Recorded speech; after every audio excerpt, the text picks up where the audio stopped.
Welcome back to the Air Canada Centre. The Leafs trying to do something they haven't done since 2003, and that's beat the Vancouver Canucks.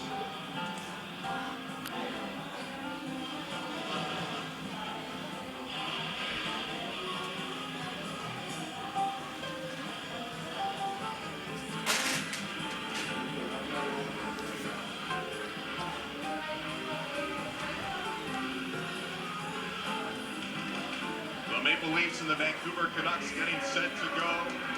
Jonas Gustafsson in net for the Leafs. Roberto Luongo in net for the Vancouver Canucks. Luongo 4-0-1 in his last 5 games, allowing 6 total goals. The Maple Leafs coming off a 5-4 loss last night to Buffalo and sliding a little bit in the Eastern Conference standings. Just 3 points in front of 12th place Winnipeg. And up note, they're going with 7 defensemen in this game, taking on the Vancouver Canucks. And Jake Gardner has played all sorts of minutes lately for the Leafs. Head coach Ron Wilson says Gunnarsson and Canuck are the two he'd like to see out there against the Sedin Twins, but he's not scared to have Gardner out there in those pressure situations. The Vancouver Canucks wrapping up a 5-game, 12-day road trip before heading back to start a 4-game homestand Monday versus the top team in the National Hockey League, the Minnesota Wild. Again, Daniel and Henrik Sedin combining for 69 points so far this year, 3 fewer than Phil Kessel and John Lupo, the top duo in the National Hockey League. Let's send it out to PA announcer Andy Frost, getting you set for the anthems.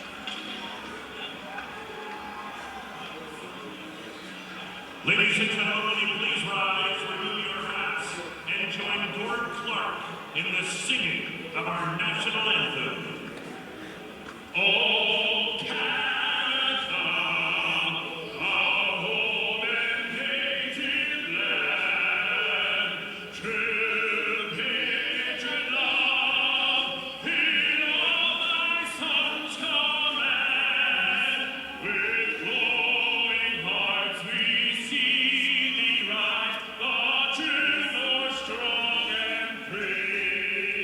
From far and wide, oh Canada, we stand on guard for thee. God keep our land glorious and free. Oh Canada, we stand on guard for thee. Oh Canada, we stand on guard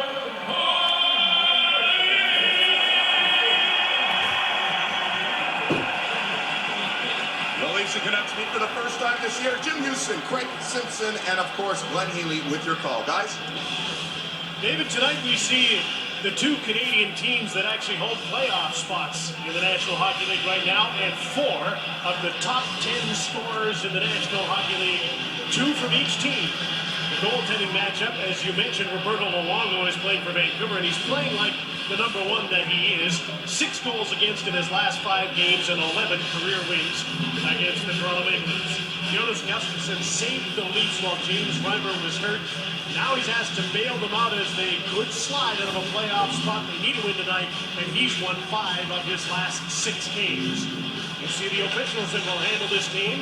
Big Leafs, Ron Wilson starts Tim Connolly in center with Clark MacArthur and Colby Armstrong on the wings against the Sedin Twins and Alex Burrows, one of the top lines in the league.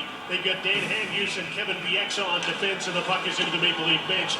While Dion Phaneuf and Carl Gunnarsson are on the ice for Toronto and likely to be up against the Sedin Twins all night. Well, I'm sure not lost on Ron Wilson is the fact that Vigneault just came out with his top guns. Top line, top defensive pairing, on the road in a critical game, saying, I'm going to put my best out there, you're going to have to try to beat it.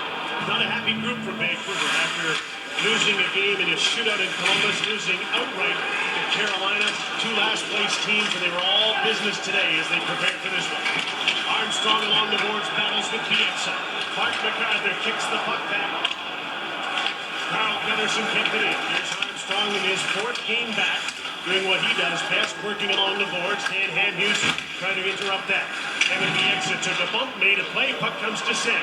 Here's Henrik Sedin, and Daniel back in the lineup after missing a game with back spasms was a little too quick offside. Well, Jim. Kevin Bieksa talked about it earlier with David about the importance of this game. This makes this road trip good for the Vancouver Canucks. In minor hockey, you're not out loud on the ice while the Zamboni's there, but here's the players in the morning. Alain Vigneault typically won't go on in a morning skate. A lot of times it's optional. This one had a different flavor. They were very aggressive. They even went and did a little one-on-one battling. This is a key game to finish a 5-game road trip. Big difference between 3-1 and 1 and losing the last 3. I would say about 90% of their morning skates are optional. Not today. Canucks to the attack here. There's Sammy Salo from the blue line. Shot wide of the net. Ryan Kessler's on the ice. In front is Higgins. All alone. Scores! Chris Higgins with a beauty backhander. And Vancouver has a 1-0 lead. A minute and 2 seconds in. And there's why. The importance of a start. The first shift for the Maple Leafs spent in the offensive zone. Now you get your top line out there. And this is just a simple play that should have been cleared and wasn't. Puck control down low, along the wall, and an excellent play. The pitching down defenseman, and there's just Luke Schenn in front. Lost sight of Higgins, lost sight of the puck, and he finds himself all alone and goes backhand on Gustafson. He's the only guy that had to cover. I mean, Luke Schenn's cheating up the wall like the puck's going to go around the boards. It's not. Well, they've got some work to do now. In the league this season, winning percentage for teams that score first is 71%. 82 has been real good at. 82%. You're back. They send their top line right back on the ice again. Alain Vigneault likes to do this a lot as Kevin Bieksa takes a shot into the skate. So the Sedins and Burrows, one quick touchdown, they're out again. And Grabowski stripped the puck away. Andrews shoots wide. Kevin Bieksa on the other side. Ricochet off a couple of legs. Andrews held the puck in. There's Burrows, let the puck go. Vancouver captain, Henrik Sedin. Burrows trying to get loose in front. Daniel does a lap, trying to be evasive and get open. And the puck is thrown out front. Here's Dan Andrews. Throws it to the net. Henrik takes over. Back to the blue line. Hot shot by Bieksa just wide of the net. And Andrews to the net. Gustafson couldn't stop the play, and he needed to there. Hustling to the puck is Nikolai Kudin with Grabowski in front. And the play is broken up and centered by Kevin Bieksa. And the Leafs get a break only because the Sedin line needed change. We're going to have to really be conscious along the wall because the defense of the Vancouver Canucks pinch in so aggressively. You think you have time and space. Next thing you know, there's a white sweater there taking the puck away. A race for the puck and an icing call against Toronto as we bring in Glenn Healy in his usual spot between the benches. Yeah, I got a pretty good look at what's going on the ice, and it is all in the Toronto Maple Leafs zone. The Leafs are going to have to manage the puck well. You talked about that. Obviously, the turnover leads to the goal, but I think the bigger thing here, they're in good shape right here. You see Schenn, he's no problem there, except he decides to cheat right here. Thinks the puck's going back along the wall. No, it's not. It's going to the front of the net, and then it's going back to center for the puck drop. Possession off the draw in their own zone. They have 7 defensemen dressed tonight, as David mentioned. That'll allow them to double shift Phil Kessel. He's on the ice with a different line right now, playing with the 4th line. And I'm sure that's the intention. Kessel hasn't scored the way he did early in this season. He'll get a lot of ice time tonight. He will. I think when you go back-to-back nights, you know last night was a tough game and a tough loss for the Toronto Maple Leafs in Buffalo. But, Jim, I thought they started the game in Buffalo very well, very effectively, but couldn't get that first goal. Here on home ice, after playing last night, they're going to have to just stay patient here and not try to open the game up. If you take chances against Vancouver early, they'll pick you apart, and instead of being down by 1 quickly, you can be down by 3. Ron Wilson put it earlier in the week as they come to the front of the net. Mark McArthur on the backhand. That one slid wide of the net. So you don't want to sell the fire to get a goal. Oh, I think they've been better than that lately, though. Much better. And last night's game was a good example, too. They played a tight game. They made some mistakes on the penalties in the second period. They 5-on-5 last night. They won the game. They were the better team. They lost the special teams battle, and now the special teams get a chance to go to work here as the first penalty of the game will be called against Vancouver, and the Toronto power play gets a chance to go to work. Now, this is a nifty move by Mark McArthur. He does a nice job of handling the puck, keeping his legs moving. A little outside, inside right here. Holds it, and then there's the tug by the left hand of Ballard on the arm. 4th line shift for the Vancouver Canucks right off the face-up, trying to create a little bit of animosity. You're there to create momentum, you're there to be physical, and that's exactly what this shift was for Vancouver.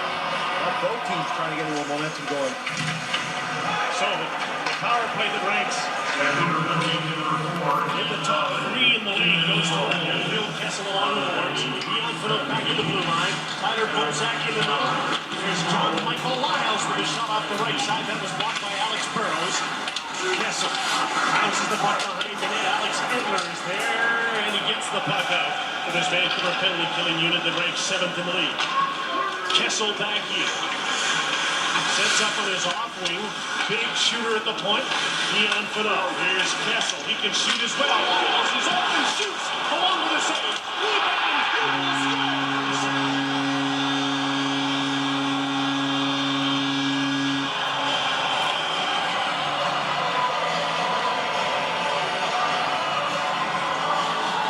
Boy, did the Leafs need that for themselves and their fans, and it's a 1-1 tie. Yeah, the power plays are pretty evenly matched in this game. Vancouver number 1, Toronto number 3. The Vancouver penalty kill 7th overall, but they allowed that gap twice for the Maple Leafs, able to get a cross-seam pass, both times to John Michael Lyles. And we've talked about it before, Jim. I think for Dion Phaneuf with that big shot, you'd expect him over there. Lyles couldn't get the one-timer, kept with it, and an excellent hand-eye coordination by Lupo in front. And then them again looking for more after the power play goal. Lupo's 15th of the season. Bozak and Lyles assist in a race for the puck. There's one of the things you'll see a lot tonight. Some of the fastest players in the National Hockey League in this game tonight, including Yannick Hansen of Vancouver, who was after that. Jake Clark was one of the best skaters. Rookie defenseman number 51, tracked down by Billy Miller. Cody Hodgson is with him. Yannick Hansen also on this Vancouver third line. Dan Andrews off the line, took a shot, blocked to the side of the net. Keith Alton, one of 7 defensemen, pressed down the puck to sit. A turnover, and Yannick Hansen got the puck to Andrews, who jumps up, takes the shot, a blocker saved by Gustafson as the Sedin line comes back on into the fray here. Matt Pratt will give him goal play. Grabowski to Lyles. Grabowski shoots long with the save. And he hangs on with Matt Pratt looking for a rebound. Now, how about the defensive play, guys, by not only Gardner, but Ollie? You talked about Gardner's ability to skate. That's great. And he's one of the fastest guys. He can make mistakes. But Ollie, he's a guy who doesn't skate as fast. He really didn't have to. He's got about a 6-foot-long stick. And that reach and that great wing spread leads to what would have been a scoring chance, and he denies it. That's the only way he was going to win that battle, was with his stick too. Hansen is flat out one of the fastest guys of the game. So is Mason Raymond, who's on the ice now. He's with Chris Higgins and Ryan Kessler. Vancouver has rejigged its lines after losing the last game. Double teamed here along the boards by Cody Franson and Joey Kraft. Higgins in this battle as well. And they get the puck up the boards. The fans want to like what the treatment was of Kessler. There's a shot by Ballard, deflected, no goal. Interference in the crease. Gustafson's down and out, and it's waved off right away. There was no hesitation whatsoever on this call. But Ryan Kessler is going to argue, and he's going to argue hard. And Jim, I think he might have a point. This is a good battle behind the net between Kessler and Franson. And then watch the timing of this play. There was nothing until after the puck is in the back of the net. To me, that's a good goal. Franson got inside position. Kessler was on the outside. Glenn down there. What's the call in your mind? I would agree with you guys. Contact is not made until after the shot happens, after the puck is in the net. The monster sounds the call. Isn't that what you do as a goaltender? Put your arms up? He sold it pretty well as a... And I love the play by Ballard, too. His head's up the whole time.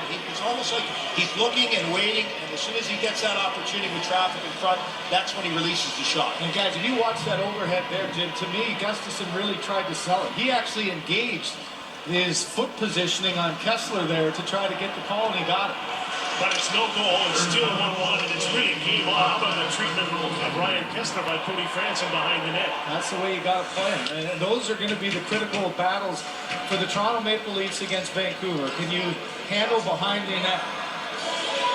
And you watch Franson knowing he's going to go up in a big battle. They had some good puck battles. This is where the Vancouver Canucks try to control the game. Down low along the boards, and that's the kind of battle you have to ensure that they don't get what they want.